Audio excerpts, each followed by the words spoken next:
गुरु फिर मत्थापच्ची करता रहता, सुधर जा सुधर जा सुधर जा सुधर जा सुधर जा, जीवन संभाल, होश कर, जीवन संभाल, होश कर। एक जंग चलती रहती, एक युद्ध चलता रहता है। वैसे दुनिया के तमाम गुरु अपने शिष्यों से हारते ही हैं, चेले हरा देते। चेले सच में गुरु को हरा देते। वो कहते हैं गुरु से हम प्रेम करते हैं, पर सच ये है प्रेम नहीं करते हैं, वो गुरु को सिर्फ हराना चाहते हैं और हरा देते हैं। उसके ज्ञान को निष्फल कर देते हैं, उसके साधना सूत्रों को आग लगा देते हैं, क्योंकि उसको वो अपने जीवन में नहीं लाते ना। सिर्फ श्रवण होता है, मनन नहीं होता, और श्रवण भी आधा अधूरा होता है। बुद्ध हारे हैं, कृष्ण भी हारे हैं, गुरु नानक भी हारे हैं। गुरु नानक के समय में उनके पास कितने चेले थे? श्रीलंका से लेके ईरान तक गुरु नानक ने यात्रा करी। मानसरोवर तिब्बत तक सैकड़ों हजारों लोगों को ज्ञान अमृत दिया। पर सच यह है कि अपने ज्ञान की बागडोर और अपने ज्ञान के मर्म को किसने समझा, किसको मैं उत्तराधिकार दूं अपना, तो वो सिर्फ एक निकला था बस। बाकी गुरु का प्रेमी होना एक बात है, गुरु से स्नेह करना एक बात है, गुरु की सेवा करना एक बात है, पर गुरु के ज्ञान का तात्पर्य तुम्हारे अंतर तक समाहित हो जाए कि तुम गुरु रूप हो जाओ, वो सिर्फ एक ही व्यक्ति था, गुरु अंगद। बाकी प्रेमी हैं, श्रद्धालु हैं, भक्त हैं, दर्शनार्थी हैं, थोड़ा थोड़ा अध्यात्म, थोड़ा थोड़ा धर्म, थोड़ा थोड़ा दान, थोड़ा थोड़ा जप, थोड़ा थोड़ा कीर्तन, जिनकी जिंदगी में गुरु नानक की वजह से आया। पर अगर हम कहें सच में किस को लाभ मिला, तो मेरी नजर में सच में आध्यात्म तत्व का लाभ, ब्रह्म ज्ञान का लाभ अगर मिला तो एक को बस। श्री कृष्ण से सिर्फ 3 लोगों को लाभ मिला, सिर्फ 3, उद्धव, अर्जुन।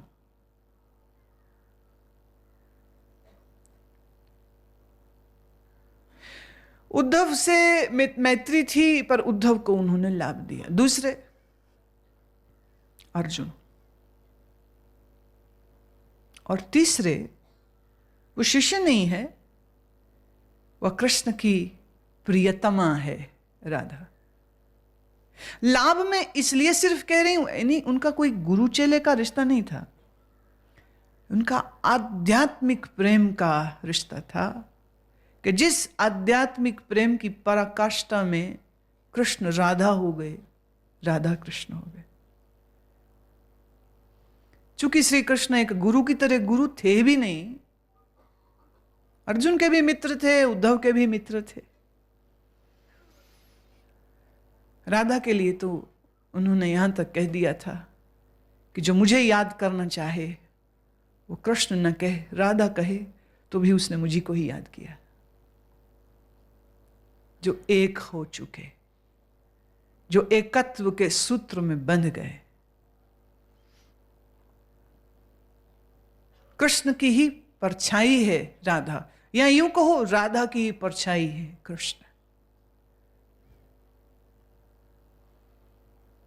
मैं फिर कह दूं, राधा और कृष्ण का संबंध गुरु शिष्य का था नहीं, लेकिन कृष्ण की जो स्वरूप है, कृष्ण का जो स्वरूप है, कृष्ण का जो चमत्कार है, कृष्ण का जो ज्ञान है, वह प्रेम बन के, आनंद बन के, मस्ती बन के अगर छलका है तो सिर्फ राधा में बस।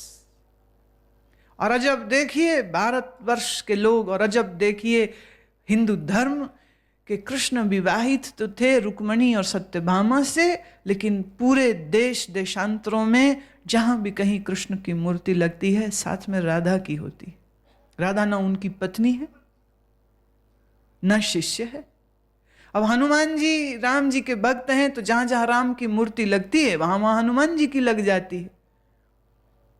पर राधा भक्त नहीं है, राधा शिष्य भी नहीं है, राधा पत्नी भी नहीं है, पर फिर भी जहां कृष्ण है वहीं राधा, जहां राधा वहीं कृष्ण।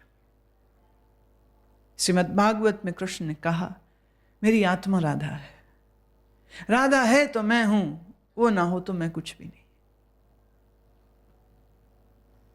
और राधा से किसी ने पूछा, कृष्ण सिर्फ 15 किलोमीटर दूर थे मथुरा में, गोपियों ने कहा कि चल मिलाते हैं। राधा ने कहा, किसको मिलाते हैं? कृष्ण को, जिसके जाने पर तू इतना रोई थी। बोली, वो तो खेल था। किसने कहा कृष्ण मुझसे अलग है? किसने कहा कृष्ण मुझसे अलग हो सकता है? किसने कहा कृष्ण और मैं दो हूं? ललिता ने कहा, क्यों राधा, तेरा जी नहीं होता है मिले? हमारा तो बड़ा जी होता हम कृष्ण को मिले। कहते हैं वृंदावन छोड़ने से पूर्व कृष्ण ने अपनी बांसुरी राधा को दे दी थी, और ये कहा था, ये बांसुरी तभी तक बजी है जब तक तू सामने थी, चूंकि अब के बाद से तू मेरे सामने नहीं होगी, तो आज के बाद से इस बांसुरी का मेरे पास कोई अर्थ नहीं है। ये बांसुरी सिर्फ प्रिय तेरे लिए बजी, और अब से मैं जा रहा हूं और इस बांसुरी को तेरे ही पास छोड़ रहा हूं, क्योंकि ये तेरी ही धरोहर है, तेरे ही लिए बजती थी, तेरी ही ये गुलाम थी।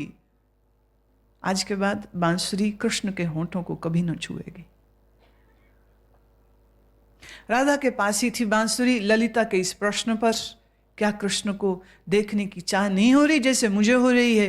कहते हैं राधा ने अपने आंचल से बांसुरी को निकाला और होंठों पे लगाया, और फिर जो फूंका उसमें, तो सब सखियों को यही प्रतीत हुआ कि सामने उनके राधा नहीं, साक्षात कृष्ण ही है। और ये पहले बार मालूम हुआ कि राधा भी वेणु वादन करना जानती थी, कि राधा भी बांसुरी की आत्मा से परिचित थी। एक भी सखी, एक भी सखा कृष्ण का उसे मिलने मथुरा नहीं गया, क्योंकि उनके लिए कृष्ण कभी वृंदावन छोड़ के गया ही नहीं है, वहीं है, वहीं है। कृष्ण से कितने लोगों को लाभ मिला?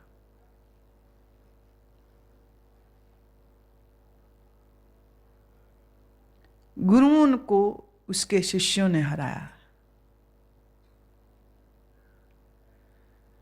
और गुरुजनों को कहीं ना कहीं ये कॉम्प्रोमाइज अपने आप से भी करना पड़ता है, कि पता है ये हराएंगे, पता है ये चलेंगे नहीं उस मार्ग पर जो मार्ग हम सिखा रहे हैं, फिर भी करुणा कर, फिर भी प्रेम से वो बराबर ज्ञानोपदेश और मार्गदर्शन देते रहते, क्योंकि गुरु अकाउंटेंट का काम नहीं कर सकता, हिसाब नहीं रख सकता है कि किसने उनसे कितना लाभ पाया या नहीं पाया। पाओ न पाओ, वो गीत गाते रहते हैं, जैसे कोयल गाती रहती है जंगल में, बिना इस बात का ध्यान दिए कि कोई उसे सुनेगा या नहीं सुनेगा, कोई ताली बजाएगा या नहीं बजाए, वो अपने आनंद के लिए गाती।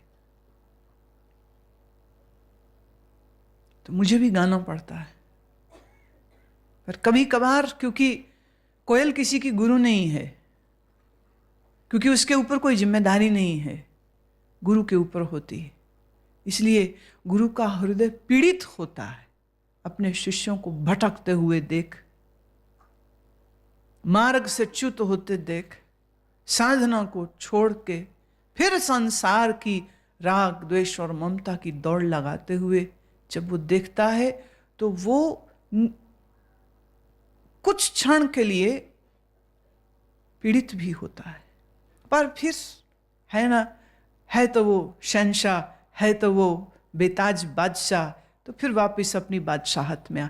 उसका पीड़ित होना भी उसका प्रेम होता है, और याद रहे, अगर गुरु के दिल में इतनी पीड़ा ना हो तो वो गुरु नहीं है। गुरु के दिल में ये पीड़ा है, इसीलिए तो वो कोशिश कर रहा है, प्रयास कर रहा है, शिष्य के कल्याण के लिए ही तो कर रहा है। अगर ये पीड़ा दिल में ना हो, ये करुणा दिल में ना हो, तो वो बोले भी क्यों? क्या जरूरत पड़ी बोलने की? उसने अपनी कमाई कर ली, मस्ती से खाया अपनी कमाई को, क्यों बोले? क्यों माथा पच्ची करे? पर वो करता है। क्यों करता है? उसके हृदय में करुणा है शिष्यों के लिए, संसार के समस्त प्राणियों के लिए करुणा है उसके दिल में। संदर्भ में बात कुछ आ रही है तो कहती हूं। कभी कभी मैं अनजान, जो मुझसे परिचित नहीं है, जो मेरे पास प्रेम या श्रद्धा से नहीं आए हैं, ऐसे ही अनजान स्ट्रेंजर्स, अपरिचित लोगों को एयरपोर्ट, कार, बस, सड़क में, किसी भी जगह, पब्लिक प्लेस में, कई बार कुछ चेहरे ऐसे मुझे दिखते हैं कि जिन्हें देख के जी होता है कि मैं उनके पास जाऊं और कहूं कि लो मुझसे जो मेरे पास है। लगता है यह व्यक्ति ध्यानी हो सकता है, यह व्यक्ति, उसका चेहरा, उसकी आभा। पर हमारी मजबूरी यह है कि हम अपने धर्म का उल्लंघन नहीं कर सकते हैं। सूर्य कभी किसी के दरवाजे पे जाके खटखटाता नहीं कि खिड़की खोलो मैं आ गया। सूरज को बस चुपचाप अपनी रोशनी देना है। हम चुपचाप काम तो नहीं कर सकते, मुझे तो बोलना पड़ता है, पर कभी कभी बोलने से ज्यादा एक कदम और आगे बढ़ के एक बात कहती हूं। कई दफे अजब सी घटनाएं घटती हैं कि जिस पर नजर चली गई वो देर सवेर पहुंचा है, फिर मेरे पास आया है। टिके ना टिके वो, अब भाई ये तो मैं ठेकेदारी नहीं ले सकती हूं, लेकिन ऐसी इच्छा आती कि अच्छा इंसान है, एक अच्छी औरत है, इसको तो ज्ञान का अमृत मिलना ही चाहिए। पर वो ऐसे अंधे और बहरे होते हैं, ना मैं उनको दिखाई पड़ती हूं, ना मैं उनको सुनाई पड़ती हूं, तो मेरे चाहने से तो कुछ नहीं होता ना। स्वार्थ रहित प्रेम करते हैं ईश्वर सबसे।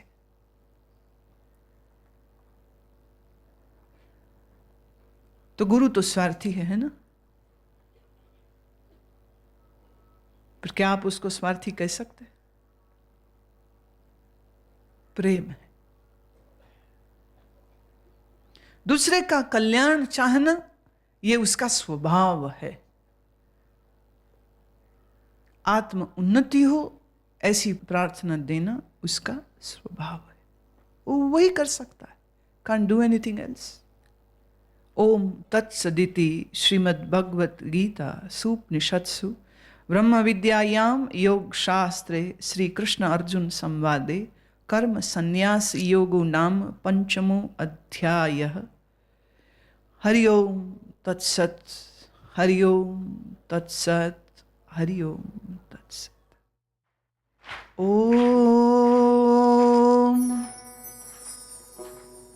श्री परमात्मने नमः। श्री परमात्मने नमः।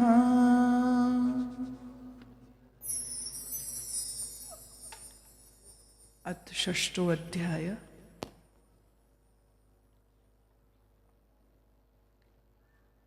श्री भगवान उवाच। अनाश्रितः कर्मफलं कार्यं कर्म करोति यः स सन्यासी च योगी च न निरग्निर्चाक्रियः। जो पुरुष कर्म के फल को न चाहता हुआ करने योग्य कर्म करता है, वह सन्यासी और योगी है, और केवल अग्नि को त्यागने वाला सन्यासी योगी नहीं है, तथा क्रियाओं को त्यागने वाला भी सन्यासी योगी नहीं है। भगवान कह रहे हैं कि सन्यासी कौन होता है। हम किसके लिए कह सकते हैं कि अमुक व्यक्ति सन्यासी है? उसी की व्याख्या देते हुए प्रभु 3 लक्षण दे रहे हैं। श्री कृष्ण कोई भी बात तर्क विहीन नहीं करते, अवैज्ञानिक भी नहीं करते, बहुत तर्कयुक्त बात। 3 लक्षण, हर चीज में आप देखिए 3, 4, 5, 6 सिम्टम्स, लक्षण, गुण, विभाग दे देते, जिससे समझना आसान हो जाए। भगवान कहते जो पुरुष कर्म के फल को चाहते नहीं वो सन्यासी। काम करे, फल कोई नहीं चाहिए, ना अनुशंसा, ना प्रशंसा, ना शाबाशी, ना वापसी, कुछ नहीं। अभी क्या है, तुम किसी के लिए कुछ भी करते हो तो बदले में वापसी चाहते हो, और तो और तुम किसी को, ना गुरु को ना ईश्वर को, किसी को भी बिना स्वार्थ के ना कुछ देते हो। अगर कुछ देते हो तो बदले में कुछ चाहते हो।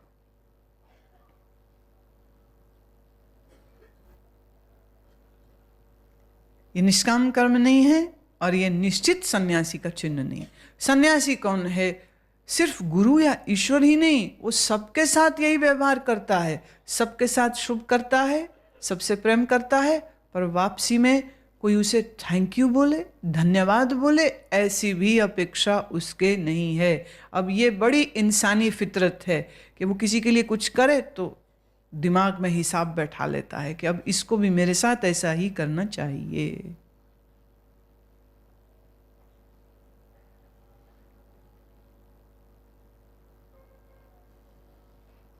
ऐसा ही करना चाहिए। पर जिसके मन में ये संकल्प, ये ख्याल, ये विचार, ये भाव जगता ही नहीं है, उसको किसी से कुछ नहीं चाहिए, कर्म करता है, फल नहीं चाहता, वही सन्यासी। तुम साधना भी करते हो, उससे भी फल चाहते हो। तुम सेवा, वैसे सेवा कौन कहता है कि कर सकते? क्योंकि सेवा में भी तो तुम अपना ही फायदा देख रहे हो। मेरा अंतःकरण शुद्ध हो जाए, क्या ये स्वार्थ नहीं है? ये भी स्वार्थ है।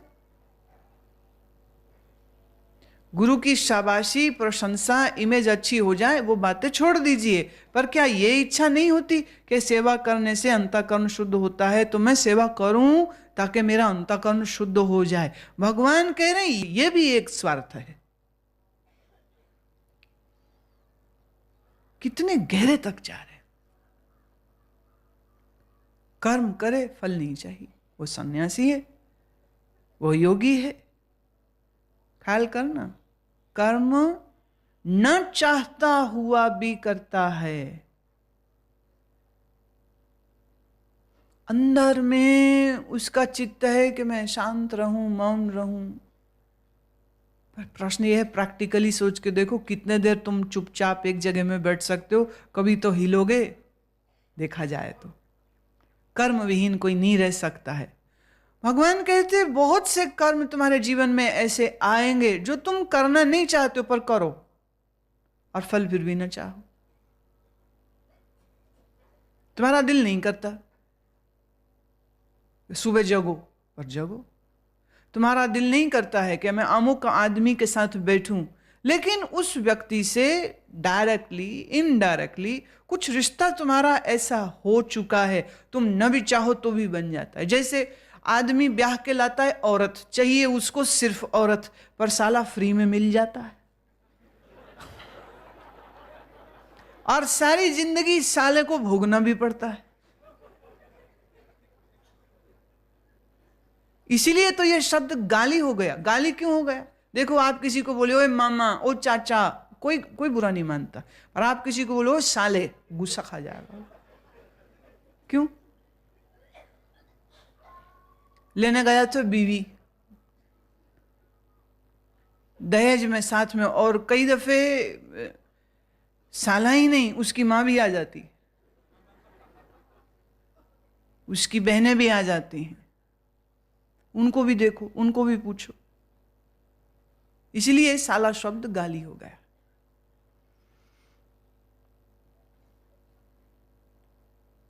तुम नहीं जिसको चाहते, पर वो भी सामने है, क्या करो? You can't throw them out, you have to live with them, so be happy, live with them happily.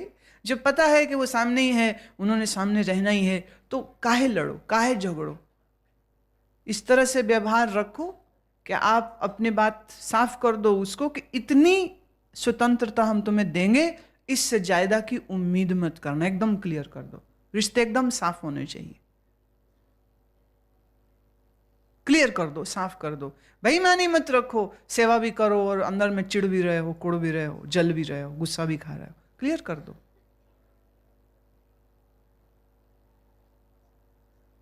ना चाहते हुए जीवन में बहुत से कर्म करने पड़ेंगे।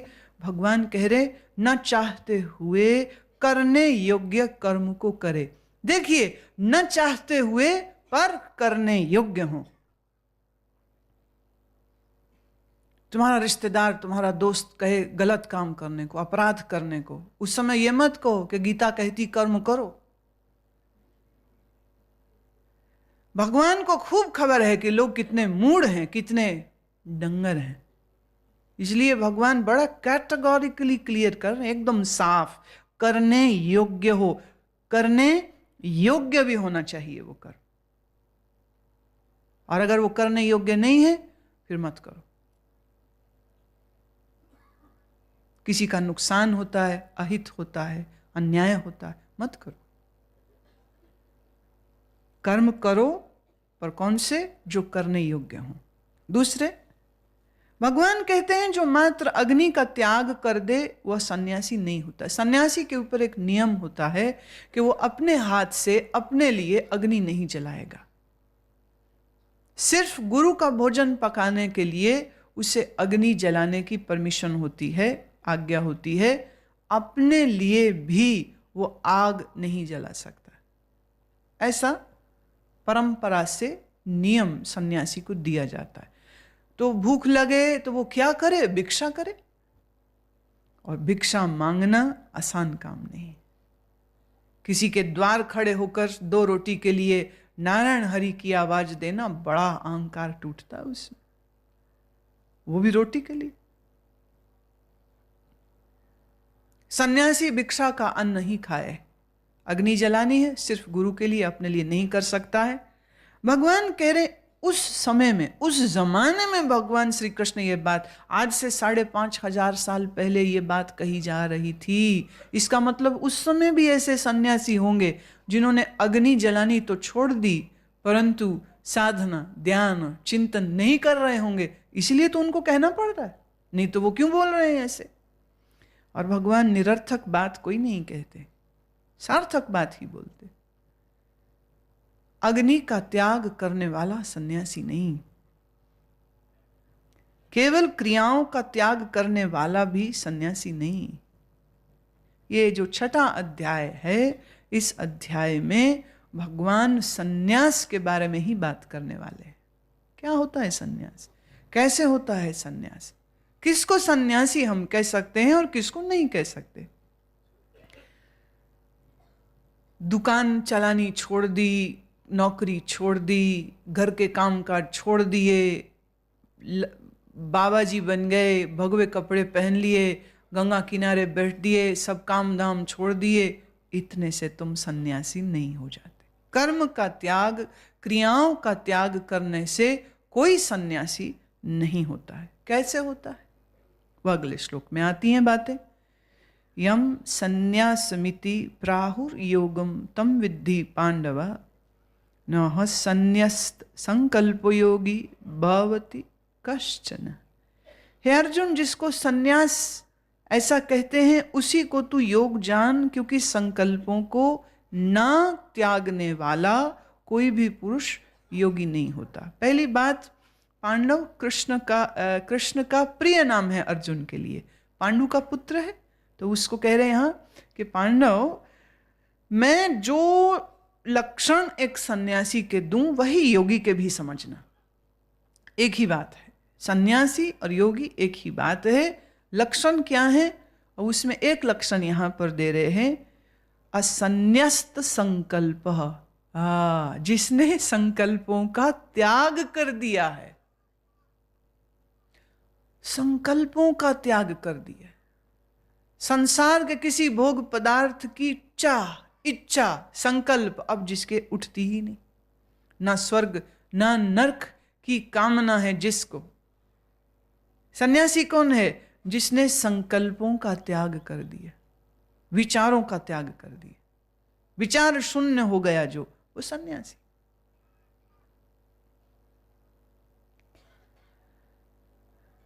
आरुरुक्षोर मुनेर योगम कर्म कारण मुच्यते, योगारूढ़स्य तस्यैव शमः कारण मुच्यते। समत्व बुद्धि रूप योग में आरूढ़ होने की इच्छा वाले मननशील पुरुष के लिए योग की प्राप्ति में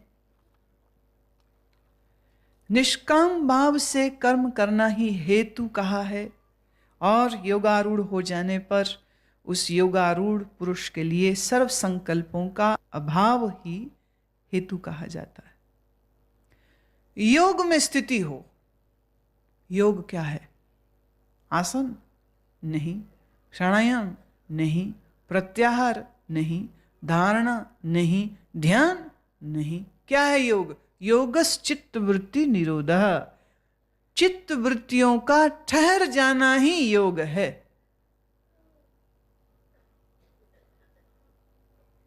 चित्त वृत्तियों का रुक जाना। When there is no mind and no modifications of the mind, no वृत्ति, कोई विचार नहीं, कोई संकल्प नहीं, इसको कहते योगा आरूढ़ हो जाना। दूसरी जो बात भगवान ने इस श्लोक में कही है वह है समत्व बुद्धि। जिसके समत्व बुद्धि हो, योगम आरुरुक्षो। योग की बुद्धि, योगम क्या होता है, समत्व क्या है, ये पिछले अध्याय में बहुत विस्तार से हम लोग बात कर चुके हैं। भगवान पहले बहुत खूबसूरती से, बड़े स्पष्ट ढंग से इसको बता चुके हैं। लाभ लाभो, जया जयो, जिसे लाभ हानि, मान अपमान में कोई फर्क ना पड़ता हो और जो आत्मा में ही स्थित रहे, वह है समत्व बुद्धि योग। उसकी बुद्धि समता में है, जो भेद बुद्धि नहीं, जो अनन्य रूप से ब्रह्म में अभेद हुआ है, वो योगा आरूढ़ हो गया। नया शब्द एक आ रहा है अभी, योगा आरूढ़। योग में जिसकी स्थिति हो गई, योग अर्थ जुड़ना, जो भीतर ब्रह्म भाव में जुड़ गया, योगा आरूढ़ हो गया। योगा आरूढ़ हो, निष्काम भाव से कर्म करता हो, ऐसे व्यक्ति के चित्त में सर्व संकल्पों का अभाव होगा। उसके दिल में कोई चाहत, कोई विचार नहीं है।